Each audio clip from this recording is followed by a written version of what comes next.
Welcome back again in the future nurse 24 YouTube channel. আজকে থেকে আমি একটা টার্গেট নিলাম তোমাদের যে upcoming grade 2 nursing recruitment 2025 published হয়েছে এবং যার ফর্ম ফিল আপ চলছে, তার জন্য অবশ্যই তোমরা আশা করি ফর্ম ফিল আপ অনেকেই শুরু করে দিয়েছো এবং অনেকে জিজ্ঞেস করেছো আমি করেছি কিনা বা কি কি ডকুমেন্টস লাগবে, কিভাবে কোথায় কোন ডকুমেন্টস অ্যাকিউরেটলি আপলোড করতে হবে, সেটা নিয়ে কিন্তু আমি অলরেডি একটা ভিডিও প্রিভিয়াসলি দিয়ে দিয়েছি। যারা দেখোনি, এখানে আই বাটনে লিঙ্ক দিয়ে দেবো, দেখে নেবে। এবং অনেকে আমাকে বলেছো তুমি যদি তোমার নিজের ফর্ম ফিল আপ করো তখন সেটা ভিডিও করে পাবলিশ করবে, তাহলে আমি তোমাদের এই রিকোয়েস্টও রাখবো। কিন্তু তোমরা যারা আমার ভিডিও দেখে করতে চাইছো তাদেরও বলি, আমার কিন্তু এই সপ্তাহটার মধ্যে আমি করব আশা করি। মানে এই যে সোম থেকে শনির যে সপ্তাহ উইকটা, সেই উইকের মধ্যেই করব, কিন্তু সোম মঙ্গলবার আমার করা হচ্ছে না, তারপরে আমি করার চেষ্টা করছি এবং তা আশা করি তোমরা ভিডিওটা বুধ কি বৃহস্পতিবারের মধ্যে পাবে। এবারে দেখো, ডেট কিন্তু এখনও 3 তারিখ পর্যন্ত রয়েছে। এত হারিড আপ করে চিন্তা করার মানে ভিডিও করার কোনো তাড়াতাড়ি কিছু করতে হবে না। যদি করতে চাও ওরকমভাবে বা একটু ওয়েট করতে চাও বা নিজেরাও ভাবো যে আমি ওয়েট করে করব, কোনো অসুবিধা নেই, আস্তে আস্তে করো, কোনো তাড়াহুড়ো করে করতে হবে না, ঠিকঠাকভাবে আপলোড করবে সমস্ত ডকুমেন্ট সব জায়গায়, এটাই বলার। এবারে অবশ্যই ডকুমেন্টস আপলোড হলো, তোমার ফর্ম ফিল আপ হয়ে গেল, তাহলে তো বসে থাকলে হবে না।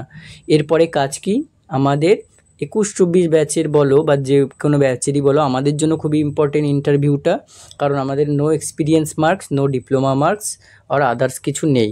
ওই জন্য আমাদের ইন্টারভিউয়ের ওপরই ডিপেন্ডেন্ট পুরোটা। যদি পেতে চাও খুব ভালো ইন্টারভিউ দিতে হবে। সেই নিয়ে আজকে আমি একটা সেশন এনেছি, পুরোপুরি বেসিক একটা সেশন, বেসিক ইন্টারভিউ কিছু কোশ্চেন, তারপরে আস্তে আস্তে শুরু হবে কমপ্লিকেটেড দিকে যাব। ঠিক আছে, তাহলে এই নিয়ে আমি আজকে প্রথম ভিডিও দিচ্ছি, grade 2 nursing recruitment interview preparation, first video আমার। ঠিক আছে, এর আগে আমি বিভিন্ন প্রাইভেট হসপিটালে জয়েন করার জন্য আমি অনেক ইন্টারভিউ ভিডিও দিয়েছি, সেগুলো তোমরা না দেখলে অবশ্যই সেগুলোও দেখবে, ওখান থেকে উপকৃত হবে।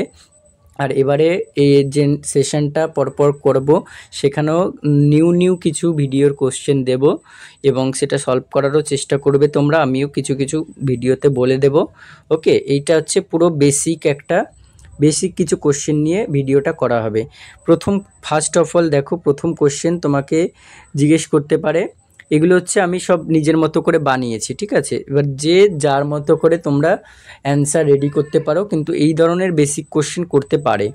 ইন্ট্রোডিউস ইয়োর সেলফ, অর্থাৎ তুমি তোমার সম্পর্কে কিছু বলো, এরকম একটা কোশ্চেন তোমার সামনে ওপেন করে রাখলো। ঠিক আছে, তখন তুমি কি বলবে দেখো, সেখানে তুমি ফার্স্ট অফ অল বলতে পারো যে তোমার নাম, প্রথমে ইয়োর নেম বললে, তারপরে ফাদার্স নেম, তারপরে mother's name, your home town or address বললে, GNM or BSc pass from which institute and which batch, your HS pass out year, your MP pass out year and your hobby, এরকম বলে তুমি একটা self introduction দিলে তোমার।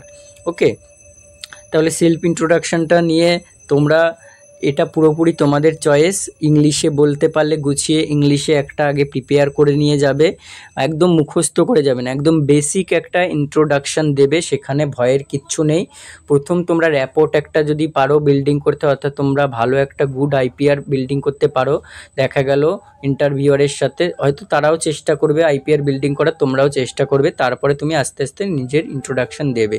এবার তুমি একদম কমফোর্টেবল, যদি ইংলিশ ল্যাঙ্গুয়েজে হও ইংলিশ ল্যাঙ্গুয়েজেই বলবে, আর যদি তুমি একদম মুখস্থ করে যাবে না, মুখস্থ করে গেলে ওখানে কিন্তু মানে গুলিয়ে যাবে, তখন তুমি এই কোনটা মুখস্থ করে আছো সেটা বলতে চাইবে, এরকম। আমি ওই জন্য মুখস্থ করার মতো একদমই বলিনি, আমি পরপর একটা বলেছি, এগুলো বলে একটা নিজের মতো সিম্পল একটা সেলফ ইন্ট্রোডাকশন বলবে। আর একদম না পারলে তো বাংলা ল্যাঙ্গুয়েজে রয়েছেই, কারণ রিক্রুটমেন্টটা পুরোপুরি তোমার ডিপেন্ড করছে, তোমার বেঙ্গলি অথবা নেপালি জানা থাকতেই হবে, এমন কিন্তু বলা নেই যে ইংলিশ জানা থাকতেই হবে মাস্ট, এরকম কিছু বলা নেই। আশা করি বোঝাতে পারলাম। এরপরে দেখো, পরবর্তী কোশ্চেন তোমাকে করতে পারে যে what is your strength and weakness, তোমার স্ট্রেংথ এবং উইকনেসটা কি কি, এটা হচ্ছে পরবর্তী কোশ্চেন আমি রেখেছি। ঠিক আছে, মানে হচ্ছে ধরো তোমাকে এটাও কোনো একটা কোশ্চেনে জিজ্ঞেস করতে পারে যে তোমার স্ট্রেংথ এবং উইকনেস, অর্থাৎ তোমার শক্তি এবং দুর্বলতা কী কী। এবারে দেখো ভাই, এটা নিজের ওপর ডিপেন্ড করছে পুরো। আমি নিশ্চয়ই বলে দেবো না যে আমার শক্তি আমার দুর্বলতা, তোমার শক্তি তোমার দুর্বলতা সমান। তাহলে এটা তোমরা নিজের মতো তৈরি করে নিয়ে যাবে। আর সবচেয়ে ভালো হয় অবশ্যই ইন্টারভিউ সেশন যখন শুরু করছি তোমরা চেষ্টা করবে, এর আগে অনেকে করে রেখেছে, বলেওছে আমাকে দাদা তোমার ভিডিওগুলো খুব হেল্পফুল, এটা গ্রেড 2 নার্সিংয়ের ক্ষেত্রেও লাগবে। আশা করি তারা নোট ডাউন করে নিয়েছো সেগুলো, এবং যারা করনি অবশ্যই এই ভিডিও থেকে নোট ডাউন করে নাও, মানে এই ভিডিওর লিঙ্কে আমি দিয়ে দেবো, ওইগুলো আগের ভিডিও থেকে দেখে নোট ডাউন করে নাও, এবং এখন যে সেশনটা করছি সেখান থেকেও যা যা কোশ্চেন সেগুলো নোট ডাউন করে নাও, খুবই ইম্পর্টেন্ট। তাহলে এই শক্তি এবং দুর্বলতা তোমরা নিজেদের মতো সাজিয়ে একটা রাখবে, সেভাবে যদি জিজ্ঞেস করে তাহলে বলতে পারবে।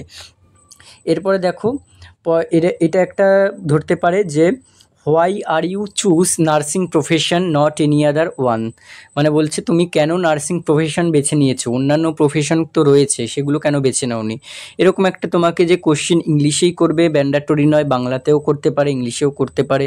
তুমি ইংলিশে কমফর্টেবল না হলে ইংলিশে করলো, ইংলিশে বুঝতে না পারলে বলবে এক্সকিউজ মি ম্যাম, আমাকে আর একবার বাংলায় কোশ্চেনটা বলবেন, বা স্যার যদি থাকে সেরকমভাবে কিন্তু তোমাকে স্বাচ্ছন্দ্য বোধ করে বলতে হবে ওখানে। যে তোমাকে ইংলিশেই বললো, তুমি চুপ করে গেলে অথচ জানো অ্যান্সারটা, এরকম কিন্তু একদম করবে না, ঠিক আছে।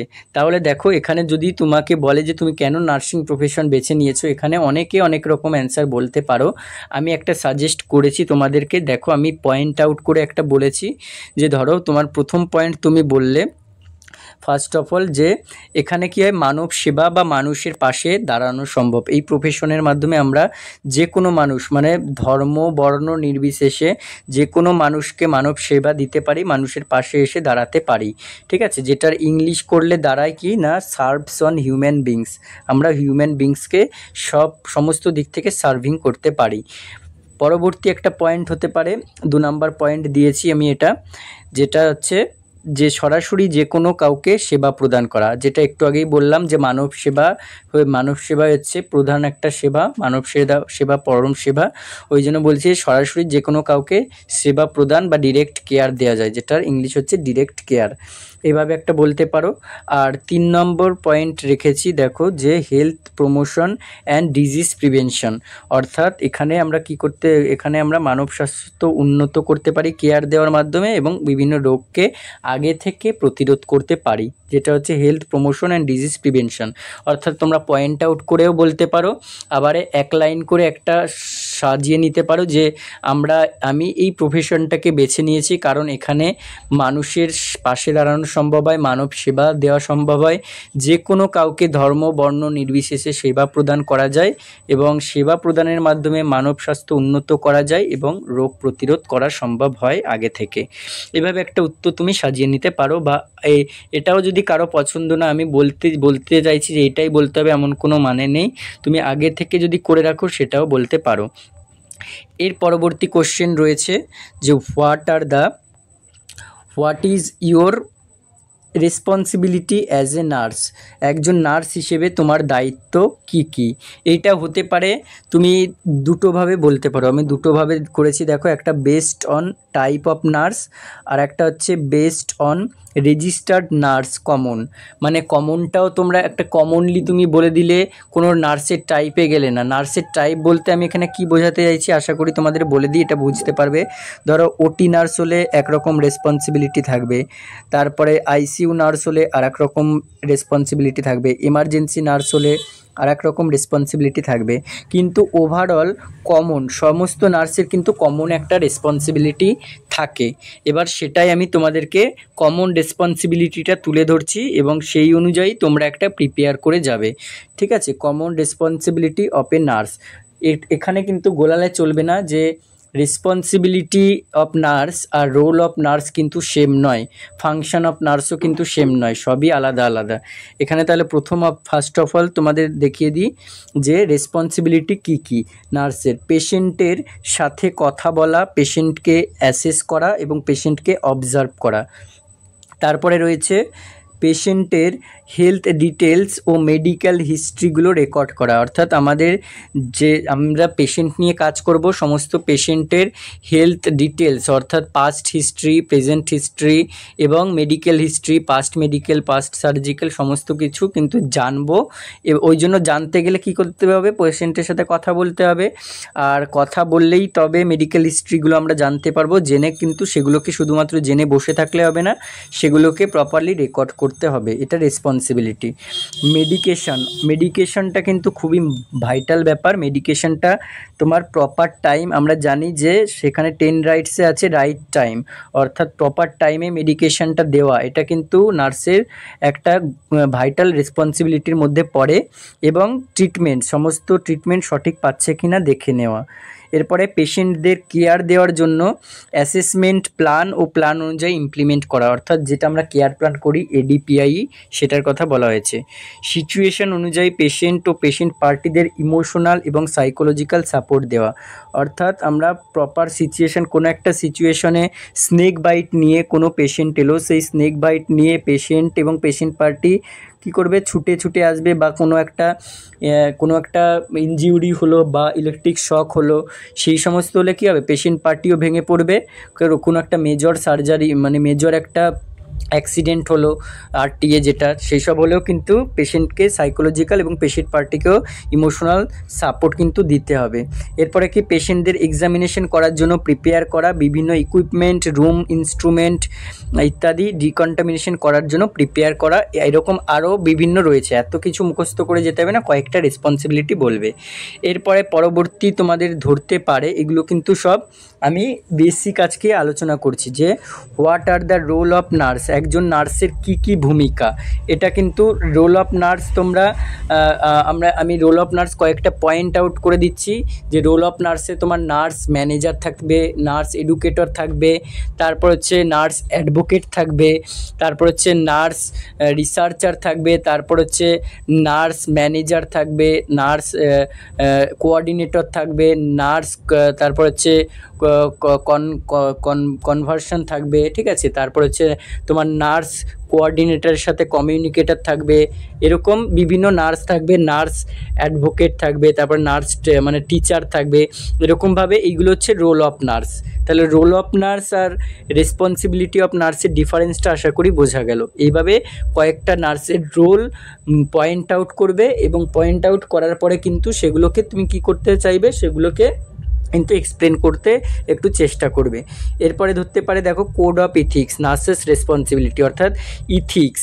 কোড অফ ইথিক্স মানে কি, ইথিক্স মানে হচ্ছে একটা রুলস এবং রেগুলেশন, মানে নীতি নিয়ম। তাহলে আমাদের নার্সের যে রেসপন্সিবিলিটি, সেখানে কিছু নীতি নিয়ম আছে। নীতি নিয়মগুলো কি কি আমরা জানি, যে আমাদের ফান্ডামেন্টাল রেসপন্সিবিলিটি, মানে কোড অফ ইথিক্সের ফান্ডামেন্টাল রেসপন্সিবিলিটি আমাদের হচ্ছে first of all conserve life, মানে লাইফ কনজার্ভ করা এবং পেশেন্টকে কেয়ার দেওয়া। তার পাশাপাশি কি আরও কোড অফ ইথিক্স আছে, যেমন ডক্টরের পারমিশন অনুযায়ী, মানে ডক্টরের পারমিশন ছাড়া কোনো মেডিকেশনস আমরা দেব না। মেডিকেশন ডক্টর চেঞ্জ করলে সেগুলোকে অ্যাজ পার ডক্টর অ্যাডভাইস বা অ্যাজ রিকোয়ার্ড অনুযায়ী দিতে হবে, ঠিক আছে। কোনো পেশেন্টের আমি ডেটা কি করব না, এক্সপোজ করব না, সেটাকে কনফিডেন্সিয়াল রাখবো। তারপরে হচ্ছে কোনো পেশেন্টের যদি আমি কোনো একটা পেশেন্টের যে কোনো কাজ করতে যাই বেড সাইডে, তাহলে অবশ্যই পেশেন্টের নাম ধরে আগে জিজ্ঞেস করব, তার বয়স জিজ্ঞেস করব, নামটা 3 বার ধরে জিজ্ঞেস করব যে আপনি এই পেশেন্ট কিনা, পেশেন্টের নাম, অর্থাৎ রাইট পেশেন্টটা আমাকে চুজ করতে হবে, ঠিক আছে। কোনো মেডিকেশন দিতে গেলে মেডিকেশনের ডেট অফ এক্সপায়ারি, মেডিকেশনের তারপর হচ্ছে তোমার ব্যাচ নং, এগুলো দেখে নেব। এগুলো মেডিকেশন কারেক্ট পেশেন্ট কিনা সেটা আমরা 3 বার চেক করে নেব, রিচেক করে নেব, ওকে। এগুলো কিন্তু সব কোড অফ ইথিক্সের মধ্যে পড়ছে। আরও আছে, কোনো জায়গায় কোনো তুমি নার্স হয়েছো, কোনো নার্সের অ্যাডভার্টাইজমেন্ট কিন্তু পাবলিশ করা যাবে না, নিজের নাম, এগুলো কোড অফ ইথিক্সে পড়ছে। এরপরে আজকে লাস্ট কোশ্চেন, বেসিক কোশ্চেনের আরও যদি বেসিক কোশ্চেন থাকে আমি খুঁজবো এবং সেটাও তোমাদের সাথে শেয়ার করার চেষ্টা করব। আজকে এইটাই কোশ্চেন লাস্ট, এটা দেখে নাও। হোয়াট ইজ নার্সিং, নার্সিং কি? আর আমার ভিডিওটা অনেকে অনেক দেখছো, ভালো বলছো, বা অনেকে বলছো যে খুবই ইম্পর্টেন্ট। তো তোমরা এভাবে সাপোর্ট করলে আরও ভিডিও করার ইন্সপায়ার্ড পাই, আরও ভিডিও করতে ইচ্ছা প্রকাশ করে। এভাবে অবশ্যই সাপোর্ট করবে, কমেন্ট করবে, যদি ভালো লাগে অবশ্যই কমেন্ট করবে, কোনো কোয়ারি থাকলেও কমেন্ট করবে। এবং যদি আমার চ্যানেলে প্রথম ভিডিও দেখে থাকো কেউ, তাহলে অবশ্যই চ্যানেলটিকে সাবস্ক্রাইব করে দেবে এবং পাশে থাকা বেল আইকনটি প্রেস করে দেবে এবং তোমাদের বন্ধুদের সাথেও ভিডিওটা শেয়ার করে দাও যদি ভালো লেগে থাকে। এবারে দেখো নার্সিং কি, একটা নার্সিংয়ের ডেফিনিশন, খুব সহজ ডেফিনিশন 2-3টে আছে। ফান্ডামেন্টাল অফ নার্সিং বা ফাউন্ডেশন অফ নার্সিং বইয়ে পড়েছিলে, সেখান থেকে দেখে নেবে একটা নার্সিংয়ের ডেফিনিশন এবং নার্সিংয়ের ফুল ফর্মটা মনে রাখবে। দেখো আমি এখানে ফুল ফর্ম দিয়েছি, N for noble, U for understanding, okay, R for resourceful or respectable, আর একটাও হয় আর ফর, সেটা হচ্ছে রেসপন্সিবল। ঠিক আছে, রেসপন্সিবলটা এখানে ধরেনি, লিখে নিই, ওই জন্য responsible. S for sincere or sympathy, and এরপরে আছে তোমার E for efficiency, empathetic, educated. তারপরে আছে I for intellectual, insight, and next আছে কি এন ফর নিড বেসড, এবং জি ফর হচ্ছে গ্লোরিয়াস। ঠিক আছে, এটা হচ্ছে নার্সিংয়ে আমাদের ফুল ফর্ম নার্সিংয়ের। তাহলে নার্সিং পড়েছো, লাস্টে দেখা গেল নার্সিংয়ের ফুল ফর্মই জানো না, এটা কিন্তু খুব বাজে ব্যাপার হয়ে যাবে। তাহলে নার্সিংয়ের ফুল ফর্ম বা নার্সের ফুল ফর্মটা মুখস্থ করে রাখবে। এবং তোমাকে যদি ধরে জিএনএম এর বাংলা কি এবং এএনএম এর বাংলা কি, যেহেতু আমরা এনএম করিনি বা যারা এনএম করনি তাদের ধরবে না, কিন্তু জিএনএম যারা করছো অবশ্যই জিএনএম এর বাংলাটা পড়ে যাবে, যেটা হচ্ছে জেনারেল নার্সিং অ্যান্ড মিডওয়াইফারি, অর্থাৎ সাধারণ সেবা ও ধাত্রীবিদ্যা। ঠিক আছে, এটা হচ্ছে এর বাংলা মানে। তাহলে আশা করি ভিডিওটার সেশনটা তোমরা পুরোটা দেখবে, কন্টিনিউ দেখে জানাবে এবং পরবর্তী ভিডিওর জন্য ওয়েট করবে, পরবর্তী ভিডিও পাওয়ার জন্য।